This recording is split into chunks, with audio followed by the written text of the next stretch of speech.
Es eso de lo que hemos estado hablando desde el domingo pasado. Cómo nuestro Señor es llamado en las Escrituras Padre de consolación. Padre de consolación. Cómo Él nos consoló por medio del perdón que nos dio en Cristo Jesús.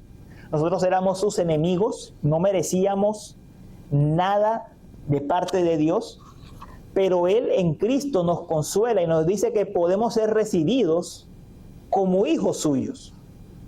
Es un consuelo maravilloso. El saber que el mayor problema que podemos enfrentar en nuestra vida, que es la separación con Dios, Dios mismo lo resuelve al entregarnos a su propio Hijo. Pero no solo eso. Dios también, Padre e Hijo, envían el Espíritu Santo, el Consolador, para traer la obra de Cristo a nosotros, para que por medio del Espíritu la obra de Cristo sea aplicada a nuestros corazones y podamos recibir ese perdón, podamos recibir una nueva naturaleza y podamos recibir la consolación de Dios. Entonces vemos cómo ocurre todo este flujo, toda la consolación de Dios, cómo va descendiendo. El Padre decide consolarnos al entregarnos a su Hijo. El Hijo y el Padre nos consuelan enviándonos al Espíritu Santo. Y veíamos de formas prácticas cómo Dios nos consuela. Hablábamos de algunas cosas. Hablábamos de cómo debemos tener la certeza de que Dios con su presencia está con nosotros. Y esa es una gran fuente de consuelo. Cómo debemos estar seguros de que Dios está con nosotros. Él está con nosotros. Veíamos igualmente cómo la oración es una fuente poderosa de consuelo, cómo la palabra de Dios es una fuente de consuelo también. Y hoy nos centraremos en la segunda parte del pasaje, y es cómo el Señor utiliza el consuelo que nosotros recibimos de parte de Dios para llevar consuelo a otros. Entonces, recordemos que esta enseñanza se titula El consuelo divino en medio de las aflicciones. Y los dos puntos que vamos a ver hoy son el propósito de las consolaciones y la esperanza en las consolaciones. Hablando acerca del primer punto, dicen los versículos 4 y 5 de 2 de Corintios capítulo 1 versos 3 al 7. Está en la página 1184 de las Biblias que tenemos aquí. Dice en el pasaje, el cual nos consuela en todas nuestras tribulaciones, para que también nosotros podamos consolar a los que están en cualquier aflicción, dándoles el consuelo con que nosotros mismos somos consolados por Dios. Porque así como los sufrimientos de Cristo son nuestros en abundancia, así también abunda nuestro consuelo por medio de Cristo. Ahora, este segundo punto del pasaje nos muestra algo importante en estos versículos. Y es que Dios nos consuela en nuestras tribulaciones, y miren el para qué, ahí hay un propósito. Para que también nosotros podamos consolar a los que están en cualquier aflicción. Es decir, Dios nos consuela para que podamos consolar. Miren que hay un propósito. Dice, el cual nos consuela en todas nuestras tribulaciones para que también nosotros podamos consolar. Hay un para qué. Nuestras tribulaciones tienen un propósito de parte de Dios. Que seamos consolados y que podamos consolar a otros. En la vida cristiana, el dolor, la aflicción tiene propósito, tiene sentido. El fracaso, incluso el fracaso, tiene sentido. Nosotros no vamos como a la deriva, sencillamente dándonos golpes contra el mundo, simplemente sufriendo sin ninguna causa. Dios cuidadosamente ha ordenado nuestras vidas de tal manera que incluso en nuestras tribulaciones y en nuestras aflicciones tienen un propósito poderoso. Y es que Él nos consuela y al mismo tiempo nosotros, siendo consolados por Él, consolamos a otros. Eso es asombroso. La vez pasada hablábamos en la ilustración de cómo uno acá en la ciudad de Tampa puede encontrar mucha gente consumiendo sustancias, entregada a una vida pecaminosa, tratando de lidiar con sus sufrimientos, con sus traumas, con sus tribulaciones de alguna manera. Y la razón de fondo es que las personas no saben para qué sufren. Y realmente no tiene sentido. No hay razón de sus sufrimientos. Esto es lo triste, que las personas sufren y realmente no hay un consuelo para ellas. No hay un consuelo final. Eso es triste. Pero cuando nosotros vemos lo que la Escritura dice, que los hijos de Dios sufren, porque Dios los va a consolar. Dios va a consolarlos en su sufrimiento. Y que esa consolación de Dios va a ser tomada para que nosotros podamos consolar a otros. Vemos que el sufrimiento tiene todo el sentido del mundo. Hermanos, estamos en un mundo caído. Y en este mundo caído, el sufrimiento es un hecho. Es un hecho. No lo podemos evitar. El sufrimiento no va a terminar hasta que estemos en los cielos nuevos y la tierra nueva. Pero Dios no nos ha dejado sin salida como pueblo. En el sufrimiento hay consuelo de parte de Dios. Y en el consuelo que nosotros recibimos, estamos preparándonos para que otros puedan recibir consuelo por medio de nosotros. Eso hace que sufrir tenga propósito, tenga sentido. Y no hay mejor ejemplo de estas palabras que el mismo apóstol Pablo. No porque quiera exaltar a Pablo, sino por una razón muy sencilla. De los personajes de los tiempos bíblicos es de quien más información encontramos en las Escrituras. Si nos recorrer las cartas del Nuevo Testamento y casi que podemos armar una biografía de Pablo desde su conversión. Si tomamos el caso del propio apóstol Pablo, nos vamos a dar cuenta que él es el ejemplo de lo que él está diciendo. Él mismo es el ejemplo de lo que está diciendo. Él sufrió muchísimo y por esa razón él pudo llevar mucho consuelo a las vidas de otros. Ahí mismo en la carta segunda de Corintios, en el capítulo 11,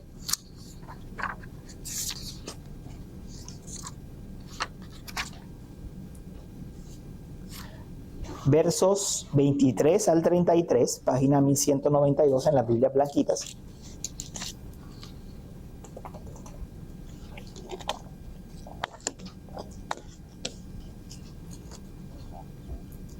Dice lo siguiente. Aquí está hablando acerca de viene hablando en el contexto de los falsos maestros. 2 Corintios 11, versos 23 al 33 del capítulo 11. Viene hablando aquí de los falsos maestros. Y dice lo siguiente. ¿Son servidores de Cristo? Hablo como si hubiera perdido el juicio. Yo más. En muchos más trabajos, en muchas más cárceles, en azotes un sinnúmero de veces, con frecuencia en peligros de muerte. 5 veces he recibido de los judíos 39 azotes. 3 veces he sido golpeado con varas, 1 vez fui apedreado, 3 veces naufragué y he pasado una noche y un día en lo profundo. Con frecuencia en viajes, en peligros de ríos, peligros de salteadores, peligros de mis compatriotas, peligros de los gentiles, peligros en la ciudad, peligros en el desierto, peligros en el mar, peligros entre falsos hermanos, en trabajos y fatigas, en muchas noches de desvelo, en hambre y sed, con frecuencia sin comida, en frío y desnudez. Además de tales cosas externas, está sobre mí la presión cotidiana de la preocupación por todas las iglesias. ¿Quién es débil sin que yo sea débil? ¿A quién se le hace pecar sin que yo no me preocupe intensamente? Si tengo que gloriarme, me gloriaré en cuanto a mi debilidad. El Dios y Padre del Señor Jesús, el cual es bendito para siempre, sabe que no miento. En Damasco, el gobernador bajo el rey Aretas vigilaba la ciudad de los damasenos con el fin de prenderme. Pero me bajaron en un cesto por una ventana en la muralla y así escapé de sus manos. Cuando uno lee ese historial, uno dice, bueno, no lo dice uno, dirían algunos falsos maestros, este hombre es un fracaso. Este es un ministro fracasado. Todo le va mal. Nada le sale. Lo persiguen, lo roban, se enferma, lo rechazan. En todo le va mal. Pero bajo la perspectiva de Dios no. Bajo la perspectiva de Dios no. Son servidores de Cristo. Hablo como si hubiera perdido el juicio. Y dice, yo más. Ahora, ¿en qué dice Pablo que él es más con respecto a los otros? Empieza a darnos el listado. Muchos más trabajos, en muchas más cárceles, en azotes sin número de veces. Lo que Pablo nos está transmitiendo es que en su labor ministerial, él esperaba el sufrimiento como una marca de lo que estaba haciendo. El sufrimiento era una marca de lo que él estaba haciendo. De hecho, cuando Dios lo llamó, le dijo, instrumento escogido es este porque es necesario que sufra por causa de mi nombre. El sufrimiento es parte de la vida cristiana.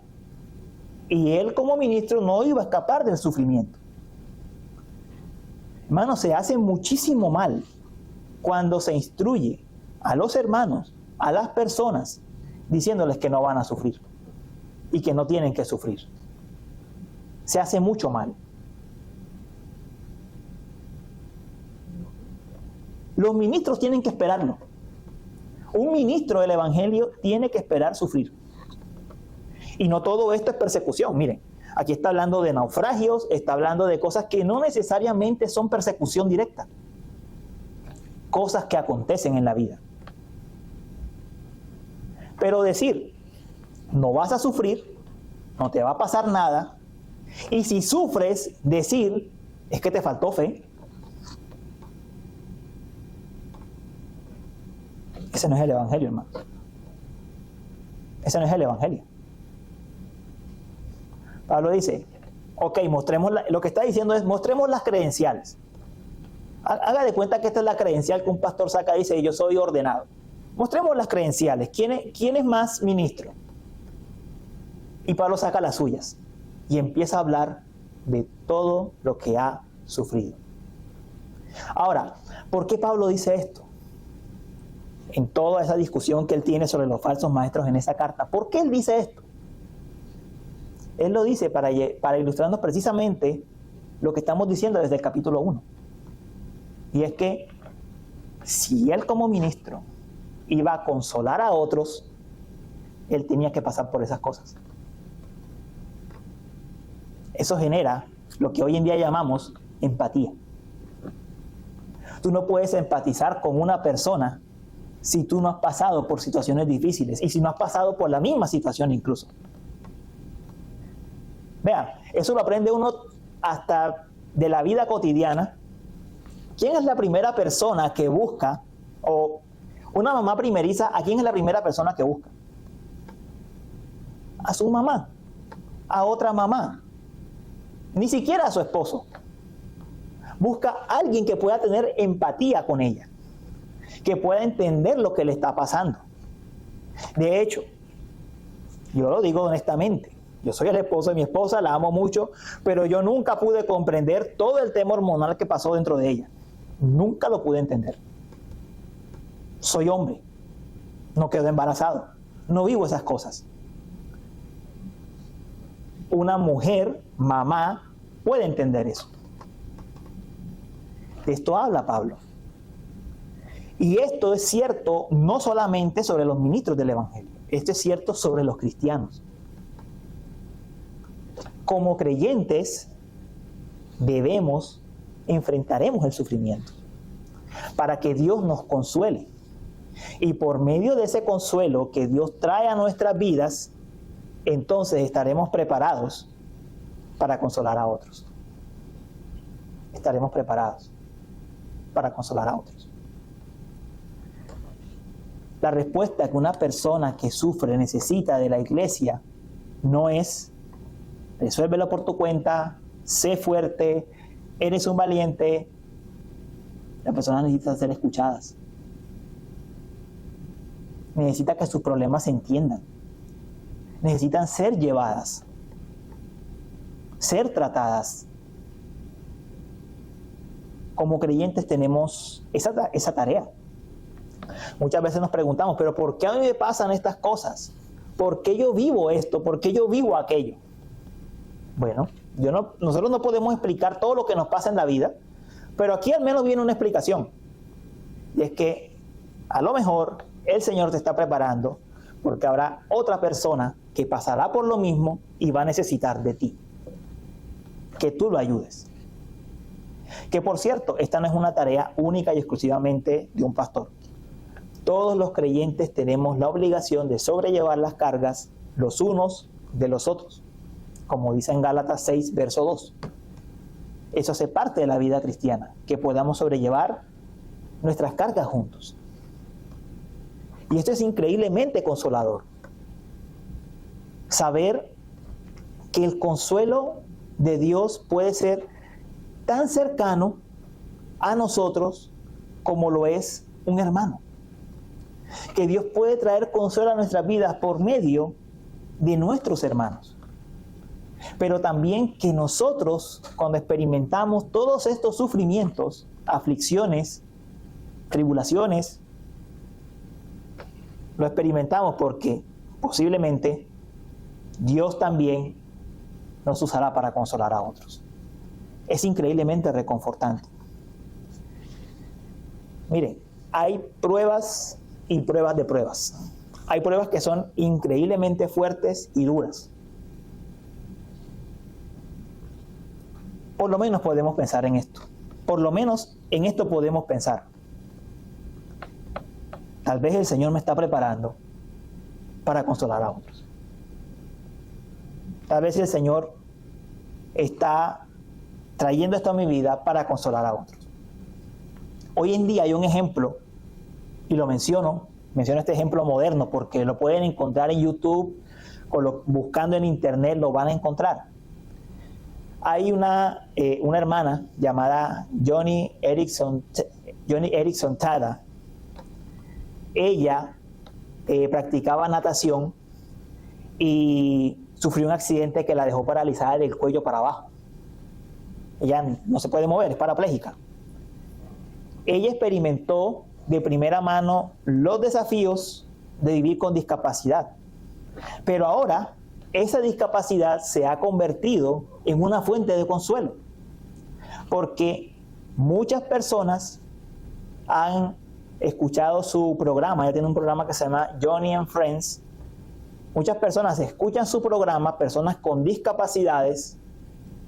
Muchas han venido al Señor y aquellos que ya son creyentes pues han encontrado mucho consuelo, han encontrado muy reconfortante lo que ella tiene para decir.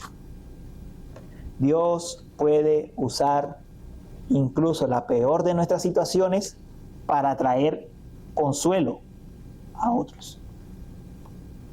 Eso siempre lo debemos de tener presente. Decía alguien, uno le acepta la recomendación de una medicina a aquel que ya la ha tomado. Y eso lo experimentamos a diario. Cuando alguien ha tomado una medicina y nos dice, yo la tomé, es buena, esa te va a curar la gripa. Esa es buena para tu dolor de cabeza, para tu migraña. Nosotros vamos con un poco más de confianza y tomamos la medicina. Porque sabemos que en otra persona funcionó. Así es como Dios obra. Pero esto también implica, hermanos, no solamente estar dispuestos a enfrentar la aflicción porque sabemos que Dios nos puede usar para consolar y que Dios quiere hacer eso. Eso también implica que Dios nos está llamando a ser abiertos sobre nuestras cosas. Miren, algo triste que sucede hoy es que hay muchos lugares con mucha gente. Las personas llegan, escuchan un servicio o un show religioso, como le queramos llamar, y se van. Nunca se conocen el uno con el otro, nunca comparten, nunca conversan, nunca hablan nada. Y las personas pueden estar viviendo un infierno por dentro y nadie se entera jamás. El Señor lo que quiere en su iglesia es que podamos tener comunión los unos con los otros, que podamos sobrellevar nuestras cargas, que podamos contar qué nos pasa. Porque este pasaje nos está mostrando que Dios nos quiere consolar por otros. Pero si nosotros no decimos ni siquiera lo que nos pasa, ¿cómo Dios nos puede consolar? Nadie se va a enterar, al menos que uno no sea abierto y lo diga. Necesitamos poder ser abiertos, honestos sobre lo que nos está pasando para recibir el consuelo de otros. Y para que otros se puedan enterar, oiga, hay una persona que pasó por esto. Esta persona es la que me puede ayudar. Necesitamos ser abiertos acerca de nuestras aflicciones, de nuestros dolores, de nuestra dificultad, para que por medio de otros podamos ser consolados. Y para que otros sepan por lo que hemos pasado y puedan buscar el consuelo que necesitan en nosotros. El consuelo que el Señor está dispuesto a dar por medio de nosotros. Ahora, ¿de qué formas prácticas nosotros podemos servir para consolar a otros? Yo les voy a dar unos breves ejemplos, muy breves ejemplos. Primero, uno puede orar por sus hermanos y con sus hermanos. El solo orar con la persona descarga. Yo recuerdo que hace unas semanas vino una señora aquí del barrio, de la comunidad, cargada con un problema. Y el solo orar y poder llorar en oración y quebrantarse delante del Señor, para ella fue increíblemente reconfortante. Orar, estar dispuesto para orar con otras personas y por otras personas siempre será útil. Lo segundo, estar dispuestos a recordarle la palabra de Dios a otros. Nosotros tal vez pasamos por una aflicción, tuvimos un pasaje, un versículo que fue muy reconfortante para nosotros, se lo podemos dar a la otra persona. Mira, estás pasando por esto. Reflexiona en este pasaje, reflexiona en este versículo. A mí me sirvió mucho. O escucha este programa o léete este libro. A mí me sirvió. Aconsejar bíblicamente. Yo no sé si soy el único, pero creo que en realidad este es el ejemplo de todos los cristianos. Cuando tenemos un problema y problemas graves, podemos llegar al punto en que sencillamente se nos acabaron los recursos. No sabemos qué hacer. Nos bloqueamos. Necesitamos estar dispuestos a aconsejar bíblicamente a otros. Las personas, al estar tan encerradas en su problema y en su dolor, necesitarán escuchar un consejo desde la sabiduría bíblica. Además, necesitamos ofrecerle a las personas apoyo dentro de la iglesia. Vivimos en tiempos donde desafortunadamente la tendencia que va creciendo es la del llanero solitario. Las personas piensan que pueden resolverlo solos y que pueden tener una relación con el Señor solo. Sí, la salvación es individual. Es cierto que nuestra relación con el Señor finalmente es algo que es personal. Esas cosas son ciertas. Pero Dios nos diseñó para estar en pueblo.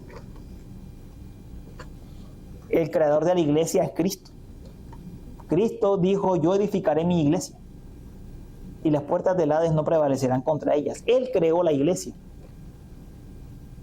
Dios diseñó la comunidad de su pueblo, para que andemos juntos.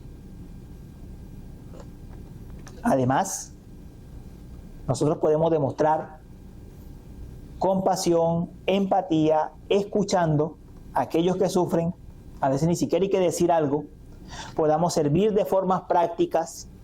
Cuando una persona necesita ayuda, podemos servirle de manera práctica. ¿Qué necesitas? ¿Qué puedo hacer por ti? Y podemos caminar en el medio del dolor con las personas. A veces no tenemos la respuesta. A veces no sabemos qué decir. Pero con el hecho de estar presentes, con el hecho de estar ahí, acompañarlas en su dolor, podemos ser una fuente de consuelo para los demás. De esas formas sencillas, ese consuelo que Dios nos ha dado, podemos llevarlo a la vida de otros. De esas formas. Ahora, quiero terminar más brevemente con lo que dicen los últimos dos versículos, los versículos 6 y 7. Allí dice: pero si somos atribulados es para el consuelo y salvación de ustedes. O si somos consolados es para consuelo de ustedes, que obran soportar las mismas aflicciones que nosotros también sufrimos. Y nuestra esperanza respecto de ustedes está firmemente establecida, sabiendo que como son copartícipes de los sufrimientos, así también lo son de la consolación. ¿Qué está diciendo allí? Resumido brevemente. Está diciendo, si una persona sufre por causa de Cristo, padece los mismos sufrimientos, dice el apóstol Pablo, que pasaban ellos por causa de Cristo, y recibe su consuelo por medio de Cristo, por las promesas de Cristo, por la obra de Cristo, entonces podemos tener esa esperanza de que esa persona es del pueblo del Señor. Eso es lo que está diciendo. Lo voy a poner de otra forma. Un incrédulo no se consuela en el Señor. Un incrédulo no se consuela en el Señor, no encuentra consuelo en el Señor. Tú puedes decir, mira, el Señor en su palabra dice esto, el Señor dice aquello. Para él no es consuelo. Pero dice, los creyentes sufren por causa del Señor. El Señor dijo que van a tener aflicción en el mundo, pero al mismo tiempo encuentran consuelo en el Señor y en su palabra. Y Pablo dice, cuando nosotros vivimos esta vida juntos como pueblo, siendo afligidos y siendo consolados al mismo tiempo, tenemos esa certeza de que somos el pueblo de Dios, de que estamos caminando juntos en este valle de sombra de muerte, de que vamos juntos en este camino. Podemos tener esa certeza. Eso es maravilloso. Uno puede recordar en su vida, no están en otro lugar, las dejamos en el país de origen, y uno puede recordar cómo esas personas caminaron con nosotros, anduvieron con nosotros, cómo pasaron dificultades, derramaron lágrimas con nosotros en medio del dolor, y uno puede tener esa certeza, esa persona es del Señor. Y lo mismo podemos decir hoy. Vamos caminando juntos en este camino, vamos pasando juntos por dificultades, vamos pasando juntos por aflicciones, y podemos decir, somos del Señor, le pertenecemos a Él. Eso es lo que está diciendo Pablo. Miren, en lo que estaba pasando en la iglesia de Corinto, el tema de los falsos, Pablo dice, miren, yo me consuelo en que ustedes, corintios, ustedes pasan por las mismas cosas que nosotros pasamos. Pablo le dice así, por eso sé que ustedes tienen la misma esperanza que nosotros tenemos en Cristo. Pero los falsos maestros decían, no, la vida cristiana no es así. La vida cristiana no tiene sufrimiento. La vida cristiana es una vida perfecta. A ustedes les falta algo. Pablo le está diciendo a los corintios, hermanos, reflexionen. Si nosotros estamos pasando por lo mismo juntos, ustedes viven las mismas situaciones que nosotros vivimos, es porque estamos juntos en el Señor. Lo que ellos están diciendo no es cierto. Es su manera, eso es lo que está diciendo. Lo que estos falsos maestros están diciendo no es cierto. No es cierto. Sufrimos lo mismo y somos consolados de la misma forma. Somos el mismo pueblo. Somos el mismo pueblo. Ese consuelo lo debemos tener. A veces pensamos, ¿por qué sufrimos tanto? ¿Por qué atravesamos tantas pruebas? Pablo dice, si somos atribulados y si somos consolados de la misma forma, buenas noticias. Somos de Cristo. Somos de Él. Amén.